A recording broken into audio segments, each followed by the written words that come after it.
The Emperor's grace isn't showcased through monumental victories or desperate last stands, but rather in the sheer, brutal survival of another shift deep within humanity's sprawling hive cities. For the 17 billion souls burdened by the crushing weight of existence, the true dread of the 40th millennium isn't found in wars, but in the absence of respite. I awaken to the resonating prayer bells that echo through the ventilation shafts, their bronze tones carried on air, thick with the scents of incense and acrid industrial smoke. The chronometer beside my cramped sleeping alcove displays the time in stark red numerals, each digit a stark reminder that another day of servitude has begun.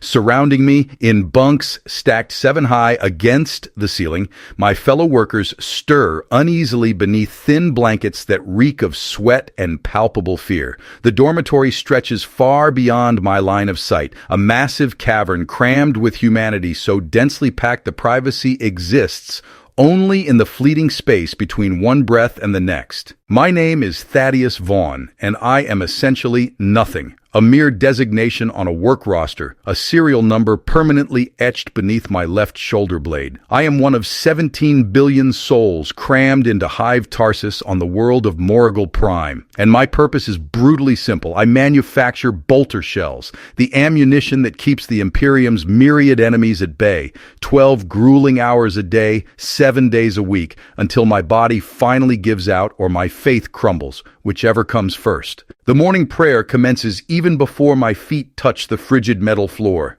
Speakers concealed within the walls crackle to life, broadcasting the voice of Subdeacon Morvis from somewhere high above in the administrative levels. His words wash over us like sacred rain, though I know them by heart after 23 years of unwavering service. Blessed are those who toil in darkness, for they bring light to the Emperor's realm. Blessed are those who sacrifice their flesh, for they strengthen his eternal will. Around me, thousands of voices join in unison, the words recited automatically, born more from rote repetition than genuine understanding. I mouth the syllables while my mind is already focused on the arduous day ahead. Production quota 77 Alpha requires the completion and blessing of 3,000 shells by shift's end. Yesterday, we only managed 2,147. The shortfall cost us 3 extra hours of mandatory prayer and a reduction in our evening ration paste. The water allocation tubes descend from the ceiling with a mechanical wheeze. 2 fleeting minutes of tepid, recycled water, tinged brown with minerals and chemicals whose names remain unknown to me. I scrub my hands with the provided soap, a gray, abrasive substance that leaves my skin feeling raw, yet somehow satisfies the mandated purity requirements. The taste of copper is a constant presence in my mouth. Some say it comes from the recycled water. Others whisper that it is the taste of fear, permanent and bitter. I dress quickly in the gray coveralls that mark my caste. The fabric is intentionally rough against my skin, designed for sheer durability rather than comfort. The Imperial Aquila is prominently embroidered over my heart, its twin heads eternally watching in opposite directions, never blinking, never sleeping. On my collar sits the small brass pin that identifies my work detail, level, and clearance rating. Without it, I'm forbidden from moving beyond the dormitory sectors. With it, I'm bound to my station as surely as if shackled by chains. The breakfast line forms automatically, bodies pressed together in orderly submission. We learned long ago not to push, not to complain, and most importantly, not to waste time with unnecessary conversation. The food dispensers hum with cold mechanical efficiency, depositing measured portions of protein paste and vitamin supplements onto our meal trays. The paste is uniformly gray and completely flavorless, but it contains everything deemed necessary to maintain our strength for another day of thankless labor. Flavor is a luxury strictly reserved for those who serve in more elevated capacities. As I eat, I listen to the morning announcements echoing from speakers placed throughout the mess hall. Today's production goals. Updates on the planetary defensive status. A stark reminder that any citizens showing even the slightest signs of mutation should immediately report to the nearest ecclesiarchy station for cleansing. The news from other worlds always follows the same predictable script. Glorious victories against the relentless enemies of mankind. New worlds brought into blessed compliance. The eternal struggle continues unabated, and we are endlessly blessed to play our insignificant part. But there are other sounds beneath the official pronouncements. Hushed whispers passed between workers who dare to speak in veiled terms. Rumors of unexplained shipping delays that suggest vital supply lines are under attack. Dark stories of workers from other shifts who simply vanished without a trace, their bunks left empty, their names silently struck from the roster without any explanation. These whispers are inherently dangerous, but they stubbornly persist like weeds growing in the cracks of absolute devotion. The walk to the Manufactorum takes 43 minutes through corridors that never experience natural light. The walls are lined with devotional scrolls and purity seals, their wax impressions worn smooth by countless hands seeking blessing and reassurance. Servo skulls drift ominously overhead, their mechanical eyes recording every minute detail, their vox grills occasionally crackling with binary code as they communicate with the machine spirits that govern our monotonous daily routines. I keep my eyes fixed forward, my pace unwavering, my expression carefully neutral. The other workers move in the same almost mechanical fashion, a seemingly endless river of gray cloth and bowed heads flowing through the arteries of metal and stone. Some are visibly older than me, their backs permanently bent from decades of ceaseless service, their hands calloused and scarred from years of handling blessed ammunition.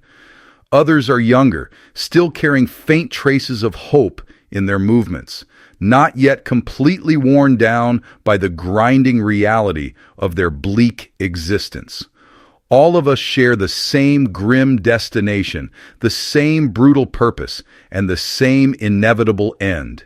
The Manufactorum floor is a veritable cathedral of relentless industry, its vaulted ceiling lost in swirling shadows and choking smoke. Massive conveyor belts snake between workstations, carrying raw materials in one direction and finished products in another.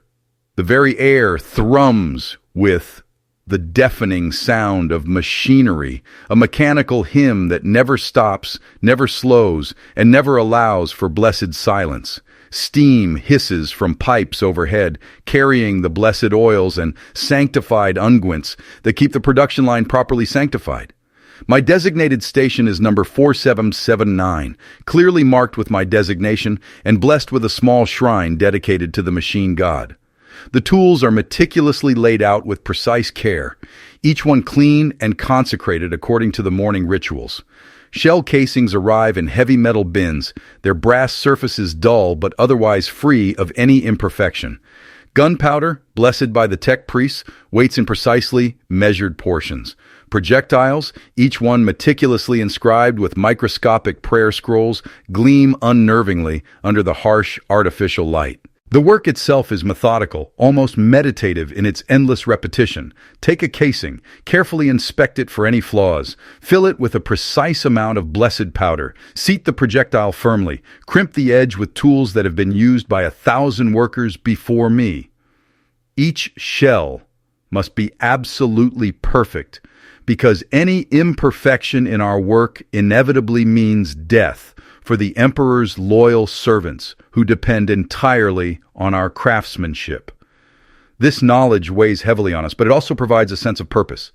Every single shell I complete might save a loyal guardsman's life, might fell a vile heretic, and might even help hold the line against the encroaching darkness that constantly presses against our borders. The hours pass without variation, each one indistinguishable from the last. The quota counter above our section relentlessly ticks upward with each completed shell, but never fast enough to truly ease the ever-present tension that steadily builds throughout the shift. Supervisors, clad in their distinctive red robes, walk constantly between the workstations, their augmetic eyes constantly scanning for any sign of inefficiency or imperfection. They rarely speak, but their very presence is constant, a stark reminder that we are always being watched, measured, and evaluated with every single movement we make. Halfway through the shift, the daily execution bell tolls 3 times. Somewhere within the sprawling hive, 3 unfortunate citizens have been found wanting. Perhaps they dared to speak words of doubt or heresy. Perhaps their production simply fell below the rigidly acceptable levels. Or perhaps they merely looked too long at something they should never have seen. The reasons matter far less than the unavoidable outcome. 3 lives ended abruptly to maintain the absolute purity and unwavering efficiency of our world. 3 examples brutally set for the rest of us to contemplate as we continue our work. I try desperately not to think about the faces behind those tolling bells, but the mind inevitably wanders, despite our best efforts at repression. Were they workers just like me, struggling endlessly to meet impossible quotas with failing bodies and exhausted souls? Were they administrators who made a single wrong decision, filed an incorrect report, or simply failed to show sufficient enthusiasm for their assigned duties? The uncertainty is perhaps even worse than knowing the specific reasons, because it means absolutely any of us could be next, for reasons we might never even understand. The afternoon brings a new, unwelcome challenge. Word spreads rapidly through the factory floor that Imperial Navy representatives will be conducting a thorough quality inspection of our production line. This unwelcome news transforms the already tense atmosphere into something approaching outright panic. The supervisors become even more aggressive in their oversight, barking corrections and adjustments in rapid binary code that none of us fully understand, but all of us deeply fear. The work pace increases, but so does the unbearable pressure for absolute perfection. Quality inspections can occasionally result in commendations for truly exceptional work, but far more often they result in severe punishments for failing to meet the exacting standards expected of those who serve within the Emperor's vast war machine. Workers have been arbitrarily taken away during such inspections, never to be seen or heard from again. Entire production lines have been shut down without warning, their personnel summarily reassigned to brutal punishment details or something far worse. The stakes are undeniably higher than our usual daily struggle for mere survival. When the inspection team finally arrives, the entire floor falls eerily silent, except for the ever-present hum of the machinery. 3 figures clad in crisp navy blue uniforms move deliberately between the workstations, their faces completely hidden behind ceremonial masks that bear the aquila and other intimidating symbols of imperial authority. They select shells at random, examining them with sophisticated instruments I do not recognize, meticulously marking their findings on data slates with styluses that gleam like small weapons. At my assigned station, they pause longer than at others. One of the inspectors holds up a shell I completed earlier in the day, turning it slowly in the light, running various sensors over its surface.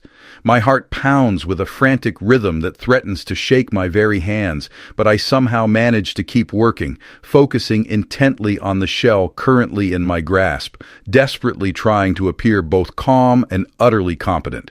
The inspector makes a brief notation on his slate, replaces the shell in the completed bin, and moves on without uttering a single word. The entire inspection lasts for what feels like days, though it's probably only 2 hours. When the team finally departs, the oppressive silence stretches for several long minutes before the normal sounds of production gradually resume. No announcements are made regarding their findings. No immediate consequences are declared. We return to our arduous work with the grim knowledge that judgment has been passed, but we will not know the inevitable verdict until it is delivered in whatever form the authorities deem appropriate. The final hours of the shift are by far the hardest. Bodies, now thoroughly exhausted from hours of relentless repetitive labor, begin to make costly mistakes. Minds, dulled by the sheer monotony of it all, lose focus at the most crucial moments. The quota counter continues its relentless advance, but our pace inexorably slows despite our best efforts. Supervisors become far more frequent in their patrols, their mechanical voices offering sharp corrections and dire warnings with increasing frequency.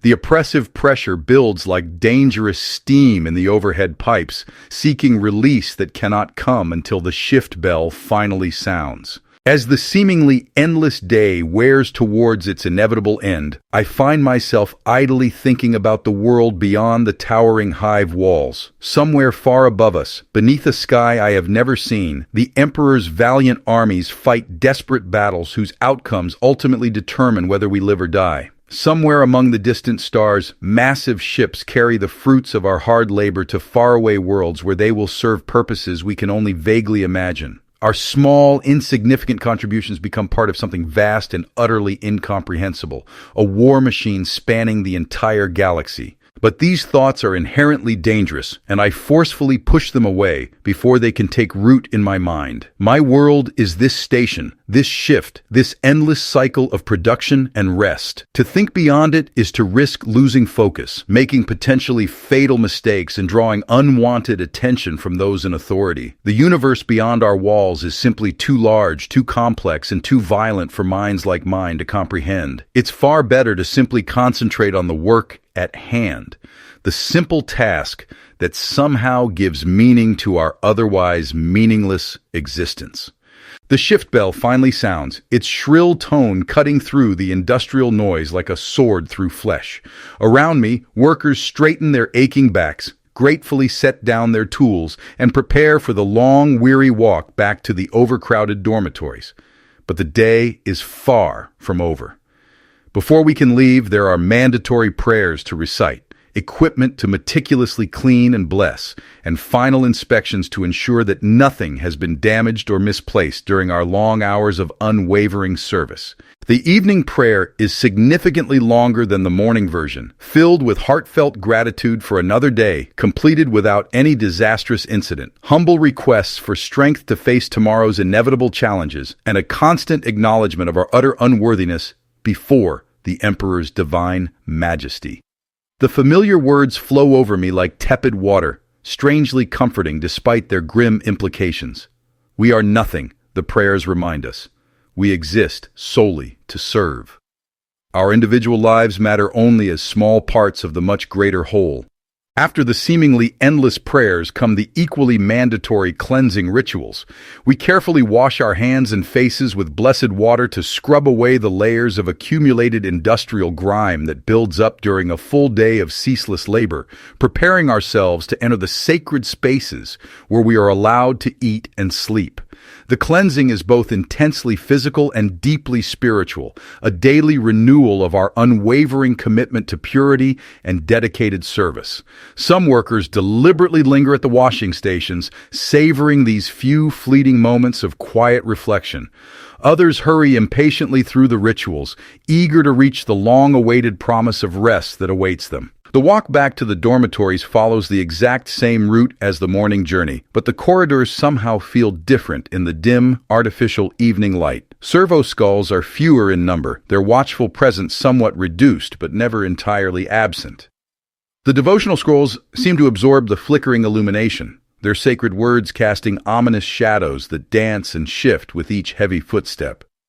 The sound of our passage echoes differently, as if the very walls themselves are weary after another long day of containing our lives. Dinner is a depressing repeat of breakfast, the same uniformly gray paste and vitamin supplements dispensed with monotonous mechanical precision. But the evening meal carries a slight additional blessing in the form of water rations that are marginally larger and, noticeably, cleaner.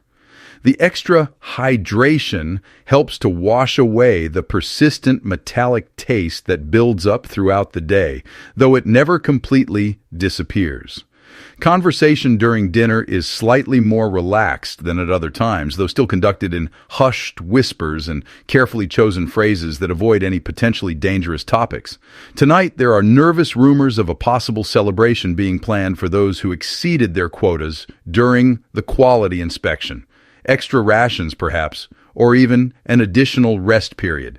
These rewards are extremely rare but not entirely unknown, small acknowledgments that even the most insignificant servants of the Emperor can, on occasion, achieve fleeting moments of distinction. I allow myself a brief flash of hope that my own work might be judged worthy, though I know that hope can be just as dangerous as doubt if carried too far. After dinner comes the most dangerous part of the day, the brief period before sleep, when minds are finally tired enough to wander into forbidden territory. This is when workers sometimes speak too freely, question too openly, and remember too much of what life might have been like under vastly different circumstances.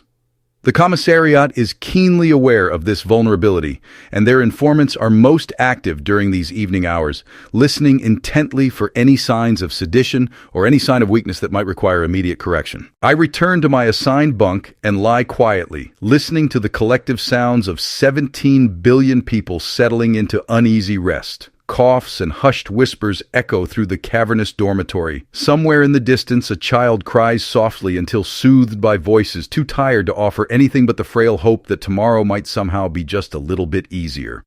The ancient ventilation systems groan ominously, circulating stale air that tastes faintly of metal and human exhaustion. Sleep comes slowly, frequently interrupted by vivid dreams of endless production lines and shells that never quite meet the increasingly stringent specifications.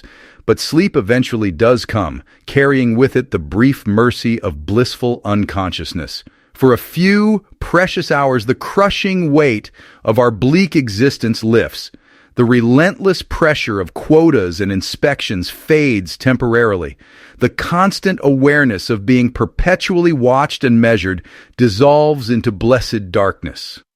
These few hours of stolen rest are perhaps the only true freedom we truly possess, the only time when our minds can drift freely beyond the rigid boundaries of our designated existence.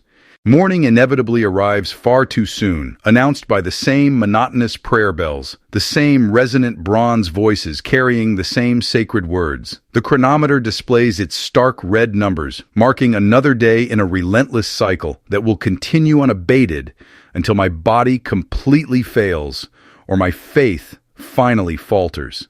Around me, thousands of workers begin the same tedious rituals of waking, washing, eating, and preparing for another grueling shift in seemingly endless service to the Emperor's grand design. I am Thaddius Vaughn, and I am nothing, but in my nothingness, I somehow serve a purpose greater than my individual existence. Each shell I painstakingly craft, each prayer I dutifully recite, and each day I somehow manage to survive adds one more small thread to the vast tapestry that keeps humanity barely alive in a universe seemingly determined to destroy it. The crushing weight of this immense responsibility both elevates and destroys me simultaneously, a brutal burden that gives a twisted kind of meaning to the utter meaninglessness of it all. Today's quota will undoubtedly be the same as yesterday's. The quality inspectors may well return, or a different team may take their place. The execution bells will inevitably toll for unfortunate citizens whose names I will never know, whose supposed crimes may be as simple as thinking thoughts that should have remained unthought. And I will relentlessly continue working because work is indeed prayer, and prayer is the only path to survival, and mere survival is the only victory truly available to those of us who exist in the small spaces between the great galaxy-spanning battles that define our species' overall fate. The second day begins much like the first, but small, almost imperceptible differences gradually accumulate like unnoticed dust in corners no one ever thinks to clean. The morning water ration is noticeably warmer, suggesting that some kind of maintenance work is underway on the ancient recycling system somewhere in the hive's lower depths. The protein paste has a slightly different texture, grittier than usual, which might indicate minor supply chain disruptions or the possible introduction of new additives designed to marginally improve our nutritional intake. These seemingly minor variations are noteworthy precisely because they represent change in a world meticulously designed to eliminate all uncertainty through absolute, unyielding routine. During the walk to the Manufactorum, I notice an increased number of servo skulls drifting slowly through the corridors, their mechanical eyes scanning faces with what seems like heightened attention. The morning prayers echo with slightly different emphasis, certain key phrases repeated noticeably more frequently than others. These could all be mere coincidences, random fluctuations in the vast, intricate machinery of hive management, or they could be subtle signs of something larger quietly stirring. Changes initiated from levels of authority so far above us that their ultimate reasons remain completely incomprehensible.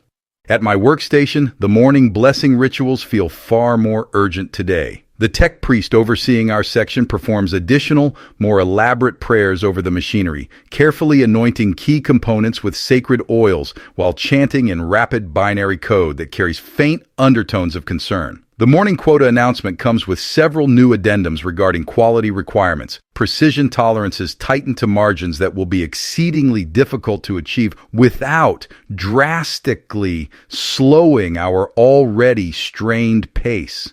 These unannounced adjustments strongly suggest that yesterday's rigorous inspection results were not entirely favorable. The work begins as always, but the entire atmosphere is undeniably different. Supervisors patrol more frequently, their cold, augmetic eyes lingering longer on each worker's individual performance. The completed shell counters seem to advance even more slowly, even though our pace is not significantly decreased. Time itself feels somehow stretched, each hour lasting longer than it should, each completed task requiring noticeably more effort than it did yesterday.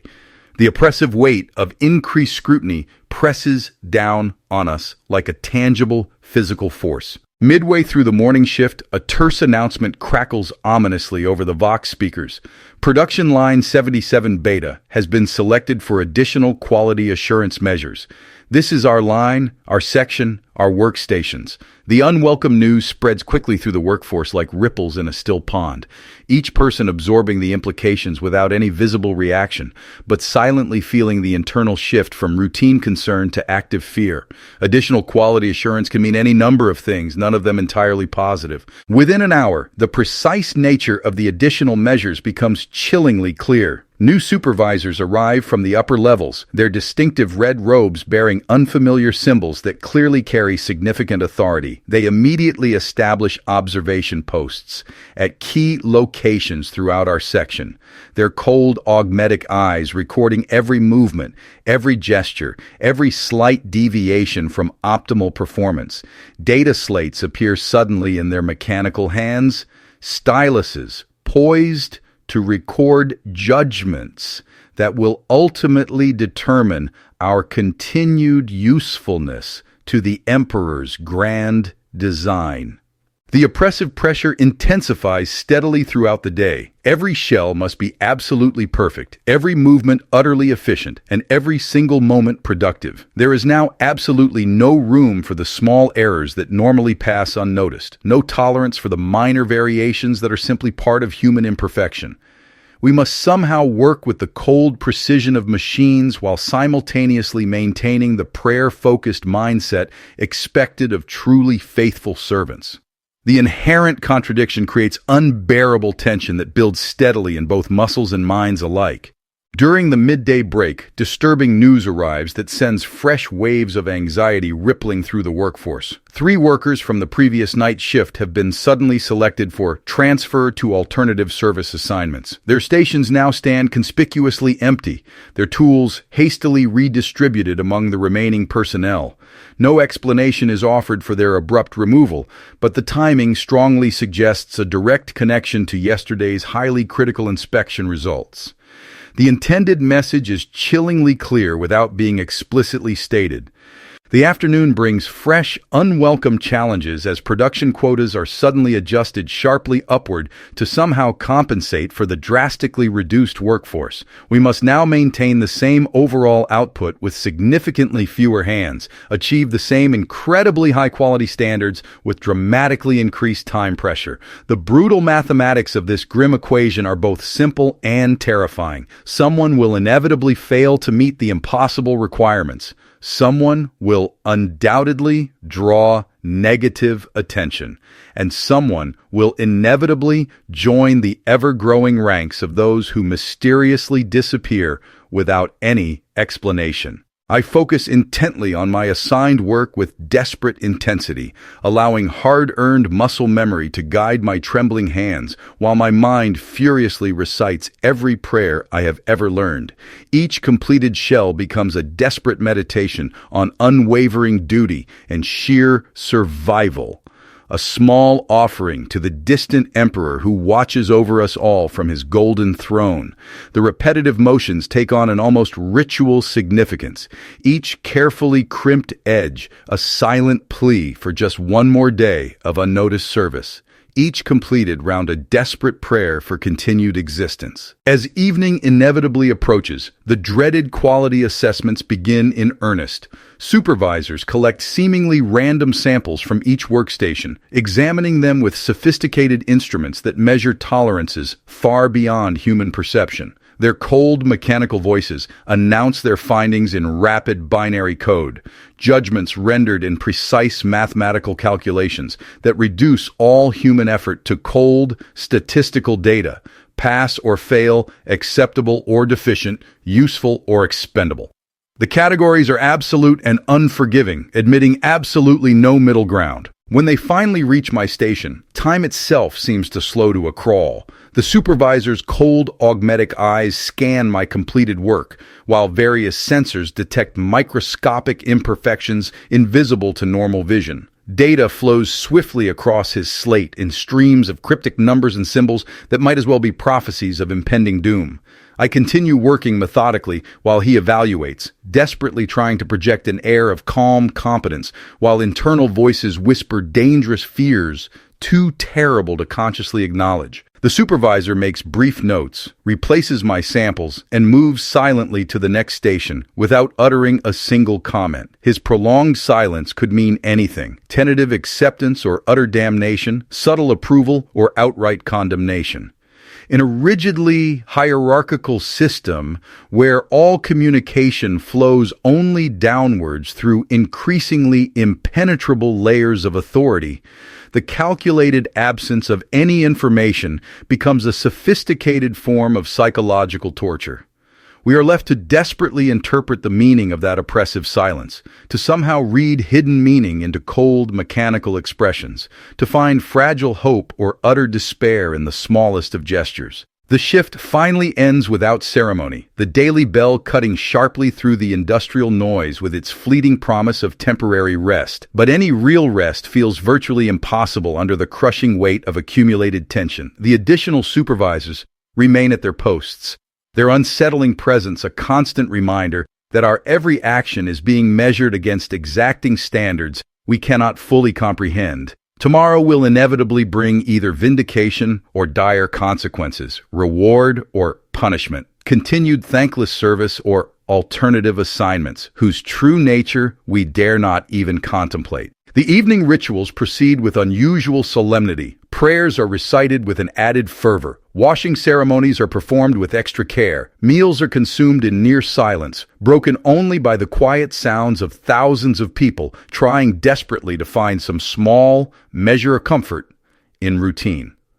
The familiar patterns do provide some small measure of temporary relief, but underneath runs a strong current of gnawing anxiety that no amount of fervent devotion can entirely suppress. In the overcrowded dormitory, any remaining conversations are conducted in whispers so soft they barely qualify as communication. Workers cautiously share vague theories and observations, desperately trying to decode the bewildering day's events, to somehow understand what might be coming next.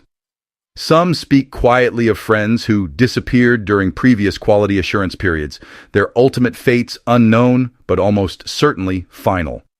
Others offer hollow reassurances based on little more than wishful thinking, desperately clinging to the fragile possibility that continued faithful service will somehow be rewarded with continued existence. Here's the translation and stylistic rewrite, maintaining the tone and slight expansion you requested. The whispered conversations around me continue, a constant reminder of our precarious existence.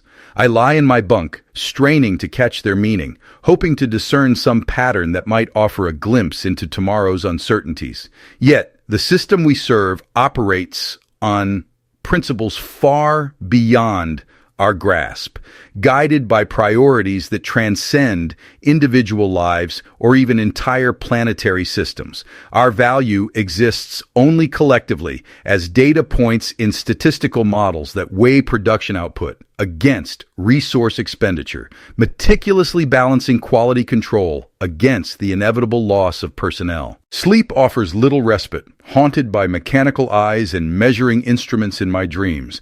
I see shells that fail inspection despite flawless construction, and empty workstations silently awaiting their next occupants. The line between conscious dread and subconscious anxiety blurs, leaving only the persistent awareness that our survival hinges on factors utterly beyond our influence.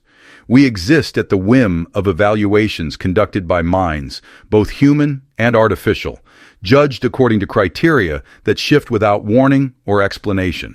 The dawn of the third day breaks with news that intensifies anxiety into something akin to stark terror. Quality assurance measures, we are informed, are being extended indefinitely. Additional supervisors will remain present, their scrutiny unwavering. Production quotas will be maintained at current levels despite the reduction in workforce. This message is delivered through official channels, couched in language intended to make these changes sound routine. But we all understand the underlying implications. We are being tested, not only for competence, but for our capacity to endure, not merely for skill, but for unwavering dedication. Some of us will pass this trial and continue our service. Others will be found wanting and removed from the equation.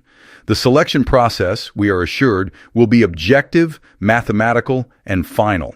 A history of faithful service offers no protection against current inadequacies. Past achievements cannot compensate for present failings. This knowledge permeates the atmosphere, creating changes both subtle and profound. Workers who once freely shared minor shortcuts or offered assistance with difficult procedures now focus solely on their individual performance. Cooperation continues where required by the strictures of the production process. But voluntary aid becomes increasingly rare, as we all recognize that helping another might inadvertently expose weaknesses in our own capabilities. Survival has become a solitary pursuit rather than a collective endeavor. The work itself remains unchanged, yet its context has been utterly transformed. Each shell is now crafted under intense scrutiny. Every movement is recorded and analyzed. Each breath is taken in an atmosphere charged with the potential for judgment. The quality of our output improves under this pressure, undoubtedly. But so too does the psychological toll of maintaining such standards. Perfection becomes attainable only through the sacrifice of everything that makes our labor bearable. Lunch breaks become periods of silent self-assessment rather than moments of rest. We study each other's faces, searching for signs of stress or weakness, seeking clues as to who might be selected for removal. The exercise is ultimately futile as the selection criteria remain shrouded in secrecy, but we cannot resist the urge to predict our own fate by analyzing external signs. Fear breeds its own forms of divination, rituals of observation that offer the illusion of understanding without providing any real insight. The afternoon shift brings an unexpected development. A new worker arrives to fill one of the vacant stations. A woman whose age and experience suggest a transfer from another section, rather than a fresh assignment. Her presence raises questions that cannot be voiced directly. Why was she moved here during this period of heightened quality assurance? What occurred in her previous assignment?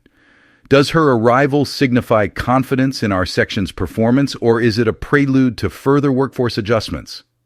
She works with the focused intensity of someone keenly aware that first impressions carry lasting consequences. Her technique is flawless, her pace consistent, her demeanor appropriately reverent. Yet, there is something in her eyes that hints at a familiarity with fear, a knowledge gained through experiences similar to our own current situation. She has survived previous quality assessments, which makes her either exceptionally competent or extraordinarily lucky. As the day progresses, patterns begin to emerge in the supervisor's attention. Certain workstations receive more scrutiny than others. Certain workers face more frequent interruptions for measurement and evaluation. These discrepancies could be random, but they feel systematic. as if decisions are being made through processes invisible to us. The mathematics of judgment proceed according to algorithms we cannot perceive, but whose results will ultimately determine our continued existence. Evening brings the day's first tangible consequence. During the shift-end announcements, the designations of 3 workers are called out, instructing them to report immediately to administrative offices. The named individuals set down their tools, clean their stations with unusual care, and walk away from their workbenches with the measured pace of people who understand that their service in this capacity has come to an end.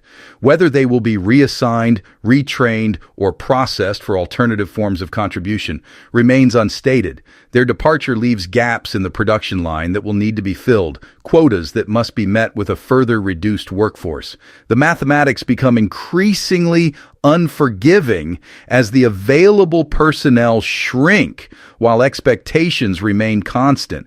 Someone will have to work faster, more efficiently, and with even greater precision. The survivors will bear an additional burden as the price of their continued survival. The evening rituals proceed with mechanical precision, yet beneath the familiar patterns runs a current of desperate gratitude among those still present to perform them. Each prayer recited represents another day of useful service. Each washing ceremony, a renewal of commitment to purity and efficiency. The routine activities take on heightened significance, becoming expressions of continued worthiness rather than mere obligations. In the dormitories, the empty bunks serve as silent reminders of the selection process at work around us. Personal belongings have been removed, sleeping spaces reallocated, any evidence of individual existence carefully erased.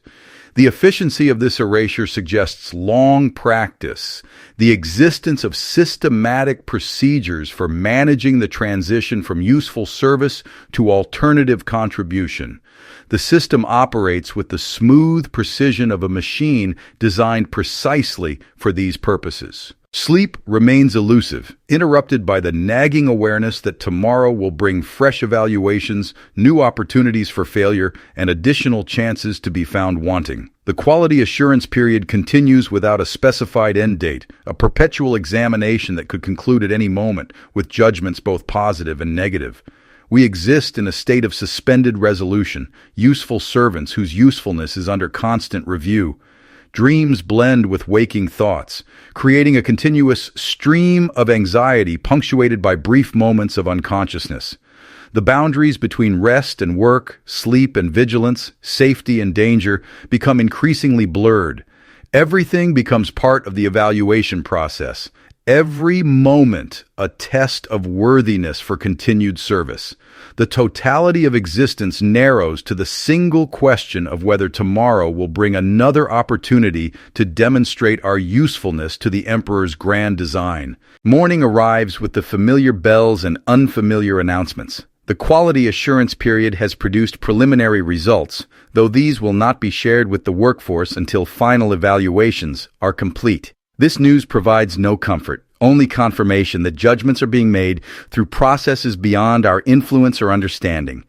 We continue to work while decisions about our fate proceed according to criteria that remain opaque to those most affected by their outcomes. The fourth day brings subtle changes that accumulate into significant shifts in our daily reality. The morning prayer includes additional verses about acceptance of divine will, suggesting that major announcements may be forthcoming. Water rations are adjusted slightly upward, which could indicate either reward for improved performance or preparation for workforce changes that will affect consumption calculations. The protein paste includes new additives whose purpose remains unclear, but whose presence marks another small deviation from established routine. At the workstations, the intensity of supervision reaches new levels. Mechanical eyes record every gesture, every pause, every deviation from optimal efficiency. Data streams flow constantly to analysis centers where human and machine intelligence collaborate to reduce our performance to mathematical certainties. The weight of this attention creates its own form of pressure, transforming simple tasks into acts of desperate precision. New tools appear at selected workstations, precision instruments that enable more accurate manufacturing while requiring higher levels of skill to operate effectively. These could be rewards for superior performance or challenges designed to identify those incapable of adapting to increased demands. The ambiguity is intentional, forcing us to treat every change as both an opportunity and a threat, every improvement as a potential trap. During the midday break, word spreads about developments in other sections of the Manufactorum. Production Line 77 Alpha has completed their quality assurance period with positive results, earning commendations and minor increases in rations. Line 77 Gamma, however, has been restructured entirely, their workforce reassigned to alternative duties, while new personnel undergo training for replacement positions. These examples provide models for what might await us, though neither outcome can be predicted or influenced through any action available to us. The afternoon shift introduces a new element of uncertainty. Representatives from the Departamento Munitorium arrive to conduct their own evaluation of our output, examining shells not just for technical quality, but for adherence to specifications that encompass everything from weight distribution to prayer scroll placement. Their standards operate independently of the tech priest requirements, creating overlapping but potentially contradictory criteria for acceptable performance. This development transforms an already complex situation into something approaching impossible. We must now satisfy multiple evaluation systems simultaneously, each with its own priorities and tolerances, each capable of rendering a judgment that supersedes favorable results from other assessments. The mathematical precision required becomes superhuman, demanding perfection across multiple dimensions of performance while maintaining the spiritual dedication expected of faithful servants. As evening approaches, the first clear indication of our fate begins to emerge. Supervisors conduct final measurements with equipment more sophisticated than anything previously deployed, instruments that detect molecular-level variations in our craftsmanship. These readings are transmitted directly to data analysis centers, where final calculations proceed according to algorithms that weigh technical competence against resource efficiency, individual performance against collective output. The shift ends without an announcement of results, but the silence itself carries meaning. Decisions have been made, judgments rendered, fates determined. Tomorrow will bring either vindication or consequence, reward or punishment, continued service or alternative contribution. The night passes slowly for those aware that it might be their last in current circumstances, the final hours of existence as designated servants in this particular capacity. Dreams and waking thoughts blend into continuous streams of anticipation and dread. Some workers pray with increased fervor, seeking divine intervention in processes already concluded. Others focus on practical preparations, organizing personal belongings that might need to be transferred quickly, memorizing prayers that could provide comfort during transitions to unknown circumstances. The dormitory fills with the sounds of people preparing for changes they cannot predict or control. Sleep comes in fragments, between moments of acute awareness that judgment is imminent. The familiar sounds of 17 billion people settling into rest become a symphony of shared anxiety, millions of individual fears combining into a collective acknowledgement that survival depends on forces beyond human influence. We exist at the mercy of systems designed to optimize efficiency through the precise calculation of human worth, measured against available alternatives. Dawn brings the announcement we have anticipated with equal measures of hope and terror. The quality assurance period has concluded. Results will be announced following morning prayers and breakfast distribution. Personnel affected by workforce adjustments should prepare for the immediate implementation of new assignments. The language is bureaucratic, sanitized, designed to present radical changes as routine administrative procedures. The morning rituals proceed with unusual solemnity, as everyone recognizes their potential finality in current form. Prayers are recited with desperate intensity, washing ceremonies performed with extra care, meals consumed with the awareness that they might be the last shared in our present company. The familiar patterns take on heightened significance as expressions of gratitude for opportunities that may not be renewed. After breakfast, we assemble on the main factory floor for announcements that will restructure our existence according to mathematical principles beyond our comprehension. Supervisors arrange themselves in elevated positions, while administrative personnel prepare data slates containing judgments rendered through processes that reduced our lives to statistical calculations. The moment of resolution approaches with the inevitability of mechanical precision. The announcements begin with commendations for those whose performance exceeded all requirements. Names are called, worker designations announced, minor rewards distributed to acknowledge superior contribution to the Emperor's grand design.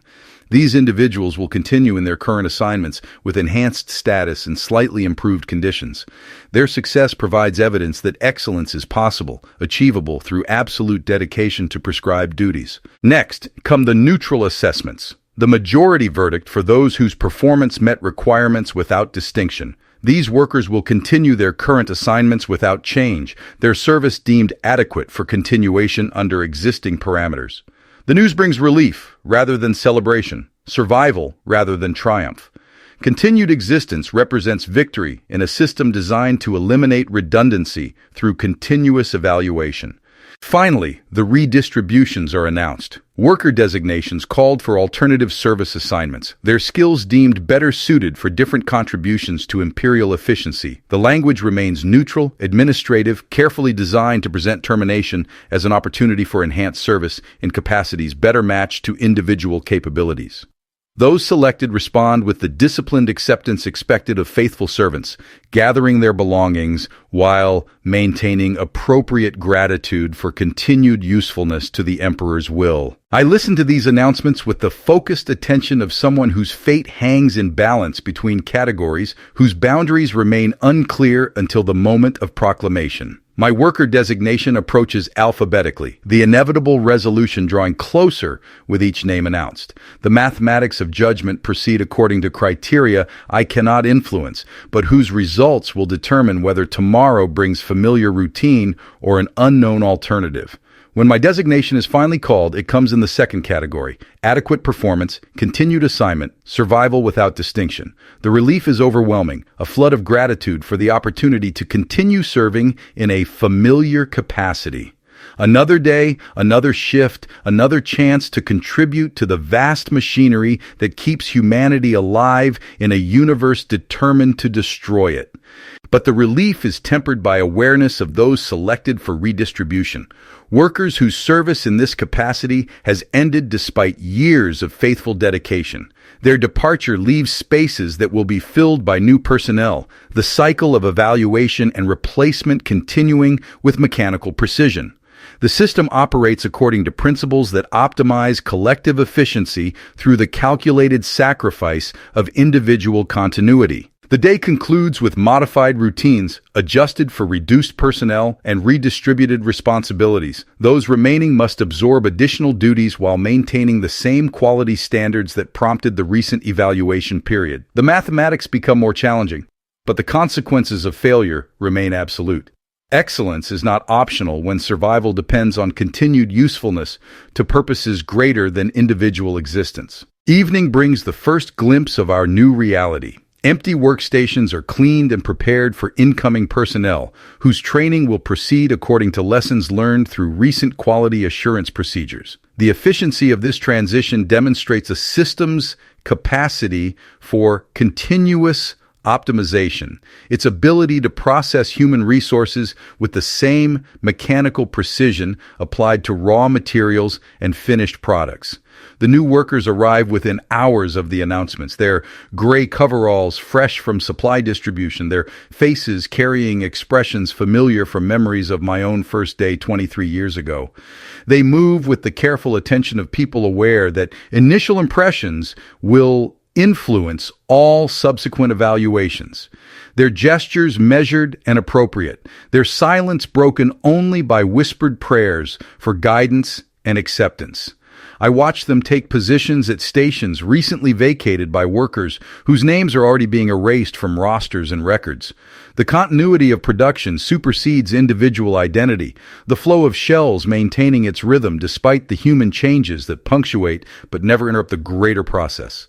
New hands learn the same motions, new minds absorb the same prayers, new bodies adapt to the same demands that have shaped countless servants before them. Training proceeds with accelerated intensity, the compressed instruction period forcing rapid adaptation to procedures that took me months to master. The new workers struggle with techniques that have become automatic through repetition, their movements awkward and uncertain where mine flow with practiced efficiency.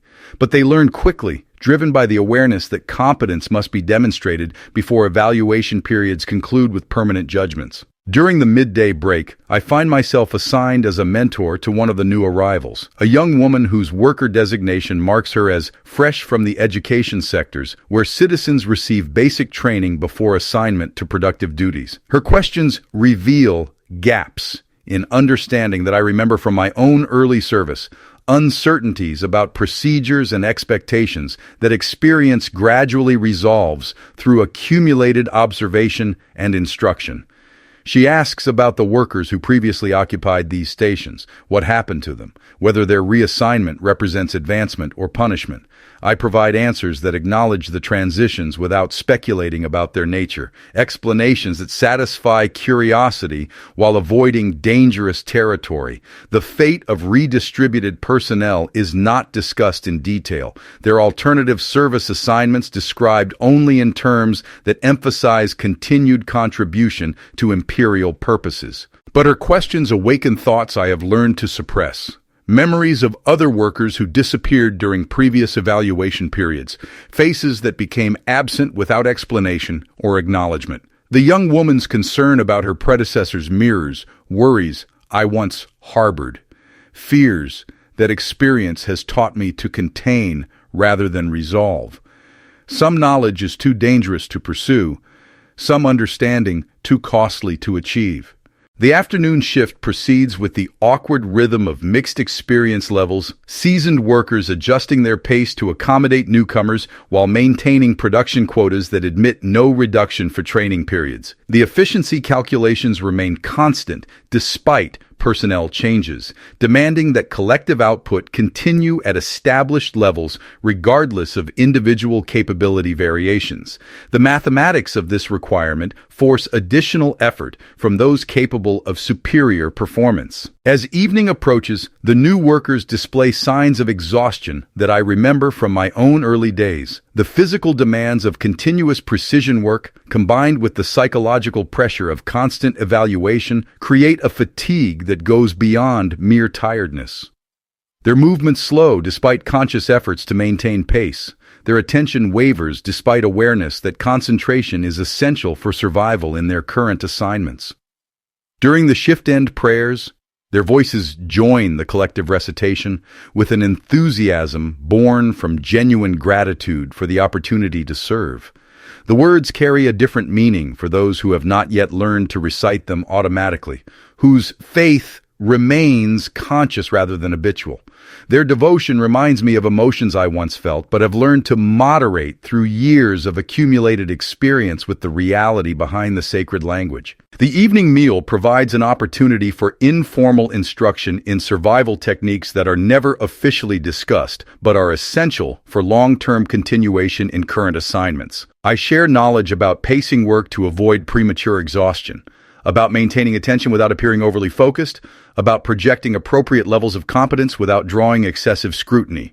These lessons constitute unauthorized education, but they serve purposes that benefit overall productivity. In the dormitories, the new workers ask questions about life beyond the immediate demands of daily service, about advancement opportunities and retirement provisions, about families and connections that might exist outside the hive structure. Their inquiries reveal assumptions about existence that I once shared, but have learned to abandon through a gradual recognition of actual rather than theoretical realities.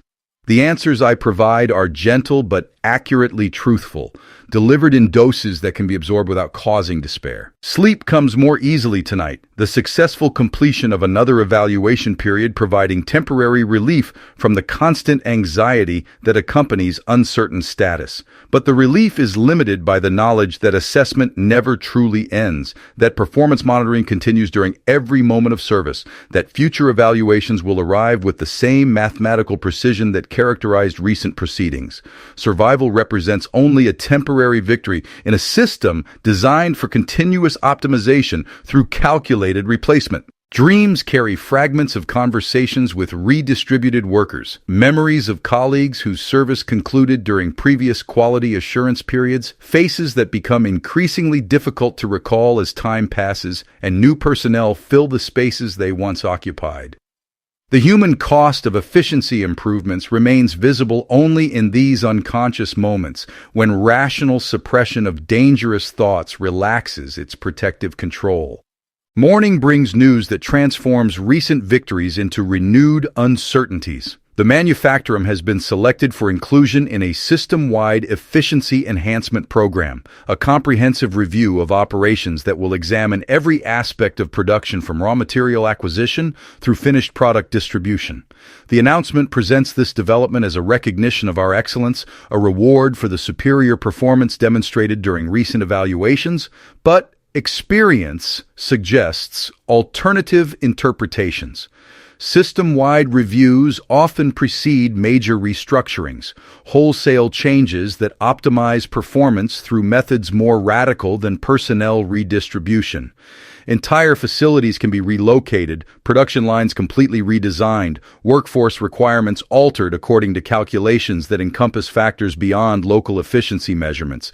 The scope of potential change expands beyond individual survival to encompass the continuation of our familiar existence itself. The new workers received this announcement with confusion, lacking sufficient experience to interpret its implications. They focus on the positive language, the references to recognition and excellence, the suggestions of advancement and improvement. Their optimism highlights the distance between official presentations and operational realities, the gap between authorized interpretation and accumulated understanding of actual patterns. Preparation for the system-wide review begins immediately, with supervisors implementing new monitoring procedures while administrative personnel compile comprehensive records of recent performance data. The intensity of documentation exceeds anything experienced during local evaluations, suggesting review criteria that encompass dimensions of assessment previously unconsidered.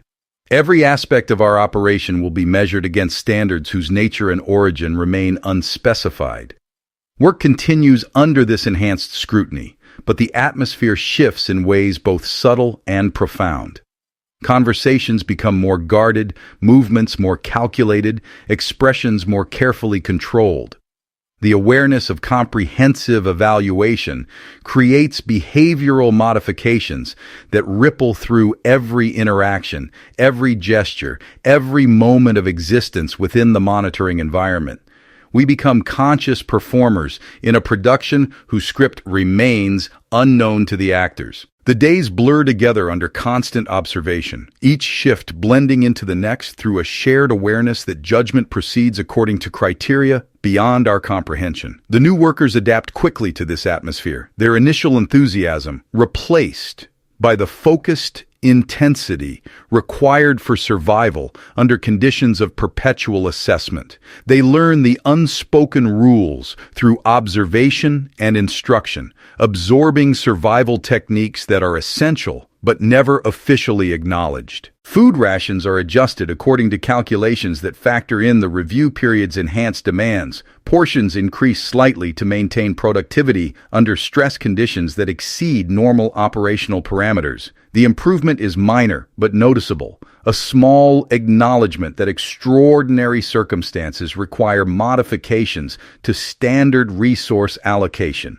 The gesture provides limited comfort while confirming that current conditions are indeed extraordinary. Sleep becomes increasingly fragmented as anxiety accumulates through days of intensified monitoring. Dreams blend with waking thoughts, creating continuous streams of consciousness that incorporate elements of work procedures, evaluation criteria, and unconscious fears about outcomes beyond individual control. The boundary between rest and vigilance dissolves under pressure that transforms even private moments into components of the assessment process. Weeks pass without conclusion to the review period, the extended evaluation creating its own form of psychological pressure that differs from but equals the intensity of abbreviated assessments. The prolonged uncertainty wears away mental reserves that are essential for maintaining the focus, required for acceptable performance. Some workers begin showing signs of strain that could themselves become factors in the final judgments about continued usefulness. Then, without warning or preparation, the review concludes. The announcement comes during a routine shift change, delivered through the same Vox speakers that carry daily prayers and production updates. The comprehensive evaluation has been completed, results compiled, and recommendations submitted to appropriate authorities for implementation. Personnel affected by forthcoming changes will receive notification according to established procedures. The language provides no indication of outcomes, no preview of consequences, and no preparation for results that could range from commendation to complete restructuring. We continue working while waiting for judgments that will determine whether tomorrow brings familiar routine or a fundamental alteration of existence as we have known it. The mathematics of optimization proceed according. Here's the translated and rewritten text, adopting the interpret and clarify style, with slight expansion for enhanced clarity. To algorithms whose logic remains opaque, their conclusions impacting the lives of those most affected. Evening descends, bringing the first tangible hint of our fate. Supervisors begin the systematic removal of equipment from select workstations, dismantling tools with methodical precision and reallocating components based on authorization codes. These codes hint at significant operational overhauls. The activity unfolds with cold mechanical efficiency, yet its underlying pattern remains frustratingly elusive. No clear rationale emerges to predict which roles will be eliminated, which will be retained, and which will be reshaped to meet new, unknown demands. I observe this process, diligently maintaining focus on my current tasks, while simultaneously attempting to decipher any sign that might reveal my own standing within this silent restructuring. But the criteria remain shrouded in secrecy. The selection process driven by calculations that weigh factors extending far beyond individual performance metrics. The sheer scope of this review suggests changes driven by considerations that transcend mere local efficiency improvements. The shift concludes without a single announcement, leaving a void filled only by our evening prayers, now subtly infused with new verses, imploring us to accept divine will and discover purpose amidst these altered circumstances. These additions serve as a clear signal that major transitions are on the horizon, transitions demanding spiritual fortitude in addition to practical adaptability. We recite these new words, our minds awash with possibilities that range from minor adjustments to a complete upheaval of our very existence within the imperial structure. Night offers little respite, sleep arriving fitfully, punctuated by the relentless sounds of ongoing activity in areas that should be quiet during rest periods. Disembodied mechanical voices reverberate through the ventilation system, speaking in the clipped cadence of binary code, a language that carries an unmistakable undertone of urgency and resolute purpose. These nocturnal operations strongly suggest preparations for changes far too extensive to be completed during the standard workday, modifications requiring time and resources exceeding the scope of routine maintenance. Dawn breaks, bringing with it news that confirms our deepest anxieties while simultaneously offering no clarity regarding their ultimate resolution. The Manufactorum, we are told, will undergo a complete operational restructuring, adhering to new efficiency specifications meticulously developed through the comprehensive review of recent weeks. Current personnel will be rigorously evaluated to determine their compatibility with these modified procedures. Those deemed suitable will receive supplementary training, while others will be reassigned to alternative service roles better suited to their demonstrated capabilities. The announcement strives to present these changes as opportunities for advancement and enhanced service to the Emperor's grand design. But the carefully chosen words cannot mask the fundamental nature of what is coming. The dissolution of familiar routines and their replacement by systems optimized according to metrics that may bear little to no resemblance to our current operations. Our existence as we have come to know it is drawing to a close, though the nature of what will replace it remains for now unspecified. Preparations for this restructuring begin immediately. Current procedures will continue for the moment, even as new equipment arrives and training materials are distributed to those selected for retention under these revised operational parameters. The precise selection criteria remain unstated, yet patterns begin to emerge, hinting at preferences for specific combinations of technical proficiency, physical stamina, and psychological resilience, qualities that may not necessarily align with current performance rankings. I find myself among those selected for additional training, although the reasoning behind this choice remains opaque to me. The new procedures share little in common with our existing practices, requiring entirely new skill sets and approaches to tasks that bear only a superficial resemblance to our familiar duties. The learning curve is brutally steep, demanding rapid adaptation to concepts and techniques that actively challenge our accumulated experience and deeply ingrained habits. The training period unfolds with compressed intensity, knowledge transfer accelerated to meet implementation deadlines that allow no room for gradual acclimation. Those who demonstrate rapid adaptation prove their continued utility, while others struggle to meet demands that exceed their capacity for swift change.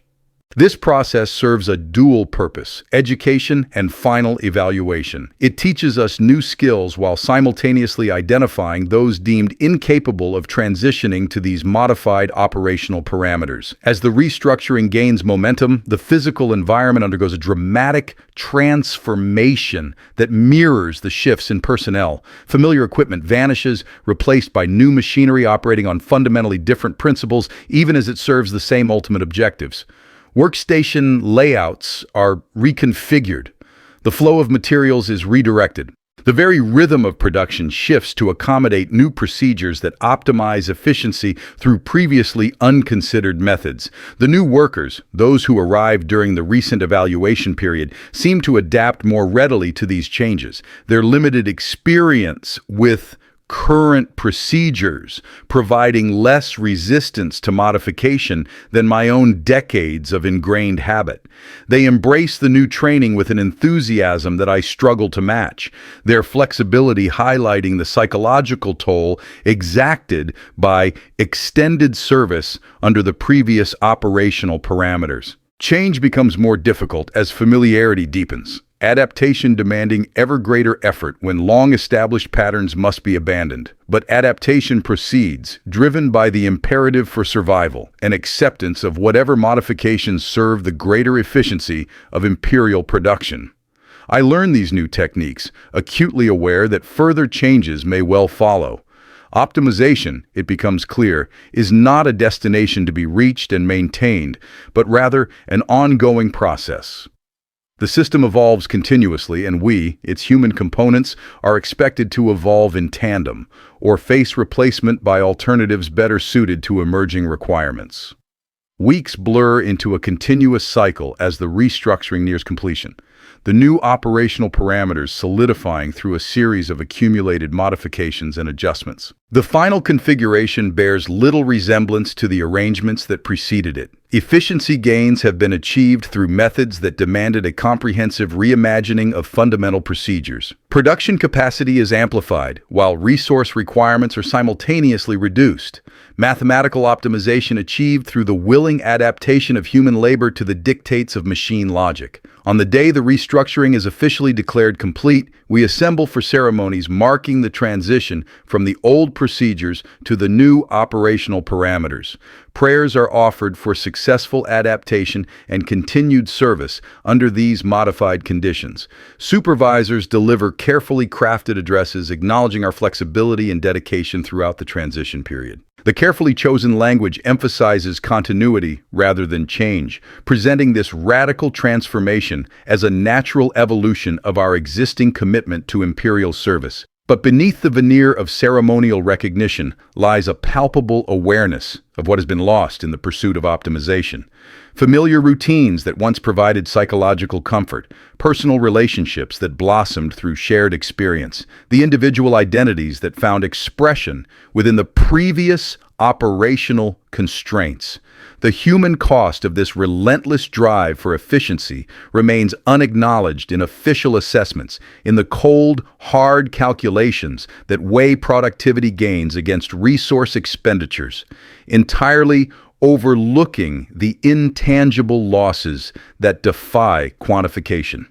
As night falls on our first day under these new operational parameters, I lie in my bunk, contemplating the profound changes that have altered not merely our procedures, but the very fabric of our existence within this facility. The sounds are different. The rhythms have shifted. The entire atmosphere has been transformed by modifications that extend far beyond mere technical adjustments. We continue to serve the same ultimate purposes, but we do so as fundamentally different people, existing within a fundamentally different world. Our identities have been reshaped by adaptive demands that seek to optimize human resources according to the unyielding principles of mechanical efficiency. The prayer bells continue to toll at their appointed hours, their bronze voices carrying the same sacred words through air that now tastes subtly different, processed by ventilation systems, modified to accommodate the new operational requirements. The chronometer displays the time in the same familiar red numerals, but the hours themselves feel altered in ways that defy precise description. We measure the same duration, yet experience it through a completely different lens. Time itself, it seems, has been subtly transformed by the context in which it now unfolds. Sleep is elusive, consciousness unwilling to fully surrender its awareness of the ongoing changes that continue to process through our unconscious adaptation periods. My dreams are now populated by elements of both the old and new procedures, memories mingling with recent training to create bizarre mental landscapes that reflect the turbulent transition period, a time when familiar certainties dissolve without offering clear replacements.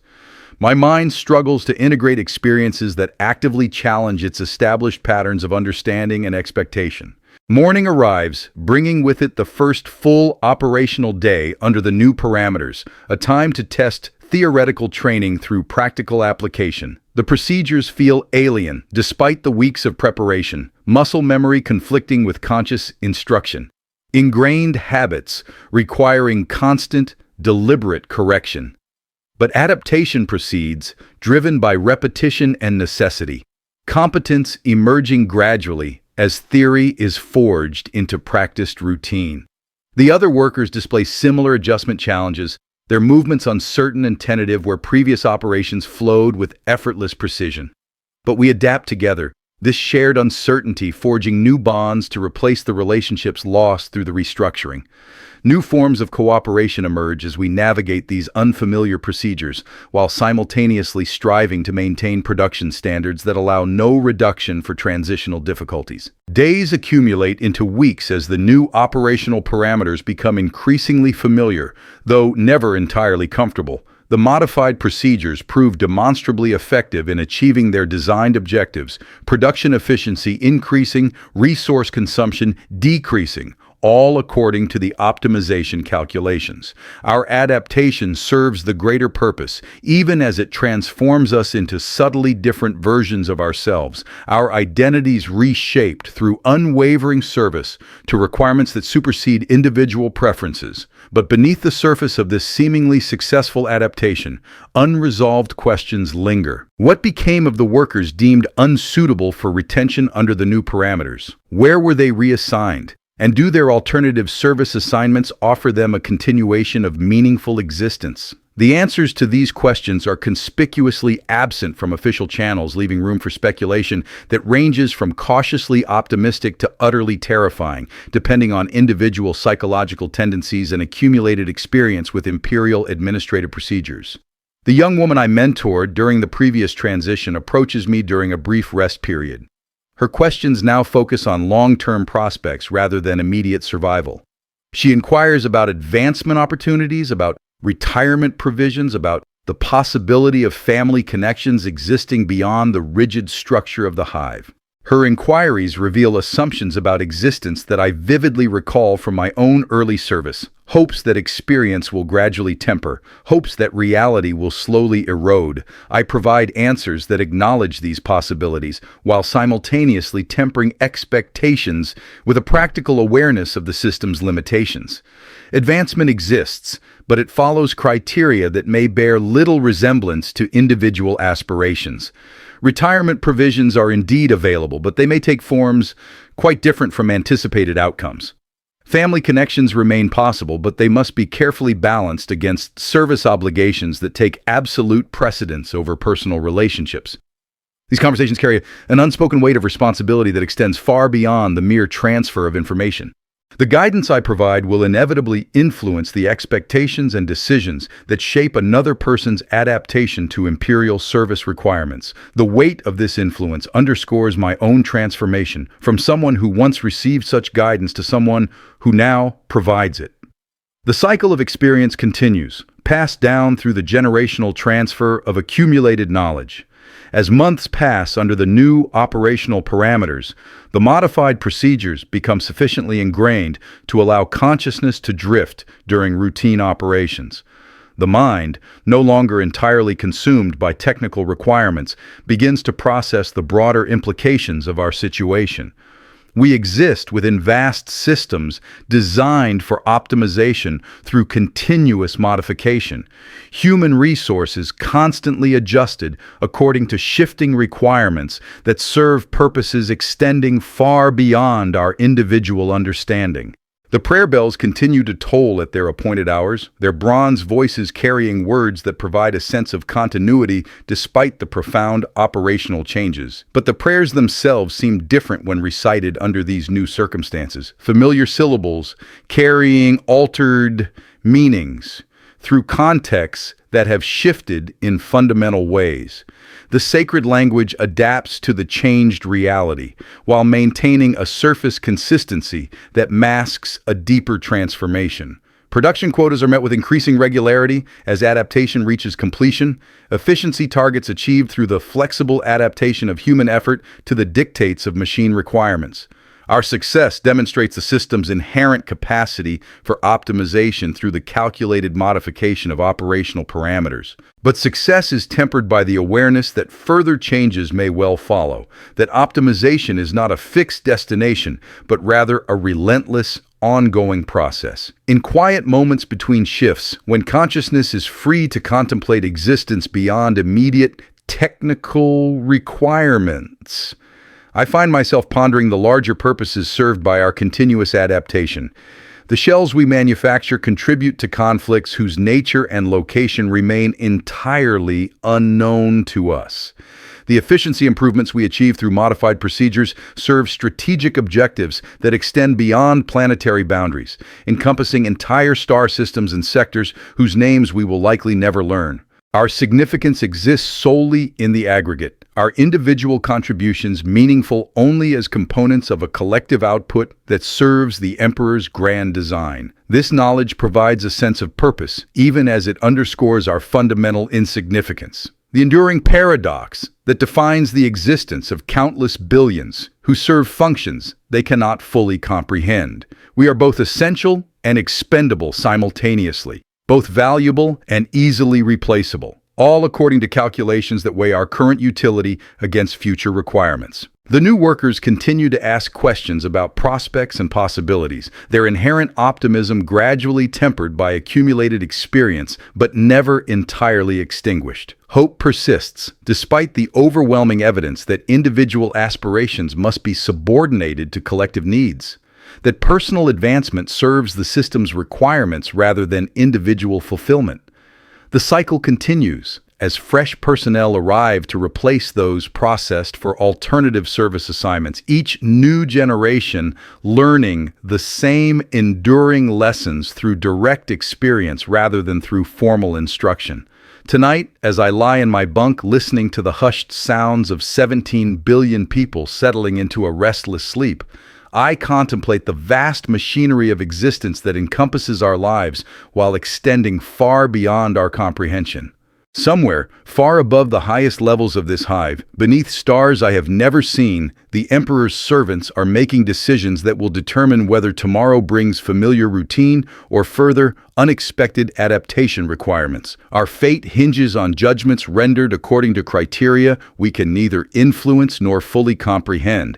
Mathematics that reduces human existence to statistical variables and equations whose solutions serve purposes far greater than individual survival. The prayer bells toll the hour with their ancient rhythm, their bronze voices carrying sacred words through air that tastes faintly of metal and human effort. Around me, thousands of workers dream of shells and quotas and evaluation periods, their unconscious minds processing the day's experiences through patterns established by decades of unwavering service to purposes larger than themselves. We exist in the spaces between great battles, our significance measured not by individual achievement, but by our collective contribution to the vast war machine that keeps humanity precariously alive in a universe determined to destroy it.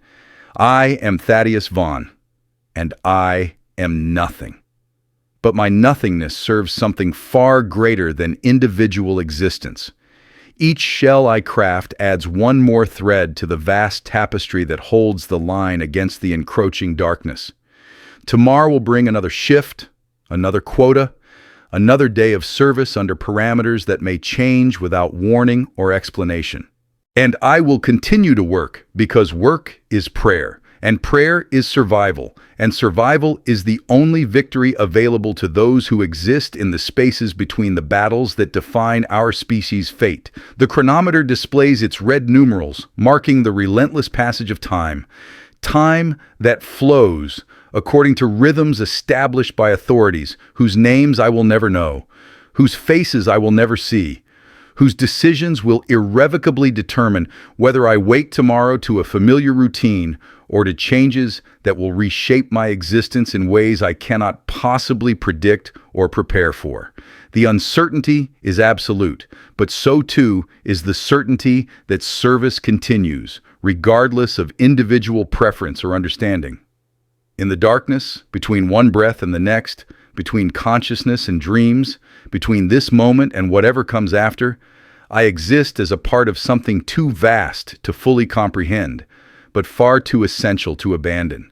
The machinery of the Imperium turns with grinding inevitability, consuming human resources according to cold calculations that optimize survival through sacrifice, efficiency through adaptation, and continuity through constant, unrelenting change. The prayer bells fade into silence, their message delivered and received by millions who will carry its meaning into their sleep, their dreams, and whatever the coming morning might bring. The Emperor watches from his golden throne, his divine will expressed through systems that operate with ruthless mechanical precision, while simultaneously demanding a level of human flexibility that adapts to requirements far beyond individual comprehension. And in the quiet spaces between prayers and quotas, between shifts and evaluations, between mere existence and whatever lies beyond, the truth remains unspoken but universally understood by those who serve in the darkness between the battles. We are the cost of survival, the price of continuity, the human currency spent to purchase another day of precarious existence for a species teetering on the very brink of extinction. The ventilation systems maintain their eternal rhythm, circulating air that carries the mingled sense of 17 billion lives, measured in shifts survived, quotas met, and prayers recited with desperate faith in purposes larger than understanding. Somewhere in the darkness, new workers prepare for their first shift, while others complete their last, the cycle continuing with a mechanical precision that transforms individual tragedy into collective necessity. Tomorrow, the bells will ring again, and we will rise to serve another day, in whatever capacity our usefulness demands. The shells will be crafted, the prayers will be recited, the quotas will be pursued with a desperate intensity born from the knowledge that failure means far more than personal consequence. We will continue to exist in the spaces between great events, our significance measured in aggregate rather than individual terms, our survival dependent on our unwavering adaptation to requirements that change according to mathematical principles beyond human influence. The Emperor's mercy is measured in shifts survived, and tonight we have survived another one.